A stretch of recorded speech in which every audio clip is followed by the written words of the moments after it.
Hi అందరికీ. మీరెప్పుడైనా handle with care it's fragile లేదా she has a fragile heart అనే మాటలు విన్నారా? ఈ ఫ్రజైల్ అనే ఇంగ్లీష్ పదం అర్థం తెలుగులో ఏంటో, ఎలా వాడాలో ఈ వీడియోలో మనం తెలుసుకుందాం. Let's begin.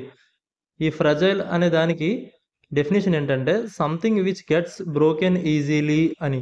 అంటే చాలా సున్నితంగా ఉండి జాగ్రత్తగా హ్యాండిల్ చేయాల్సిన వస్తువు లేదా స్థితినే ఫ్రజైల్ అనే వర్డ్తో మనం చెప్పొచ్చు. అంటే సులభంగా పగిలిపోయేది అని కానీ, లేదంటే సులభంగా దెబ్బతినేది అని, లేదంటే చాలా సున్నితమైనది అని చెప్పే సందర్భాల్లో మనం ఈ ఫ్రజైల్ అనే వర్డ్ యూజ్ చేస్తాం. దీనికి ఎగ్జాంపుల్ చూస్తే handle the glass with care, it is fragile.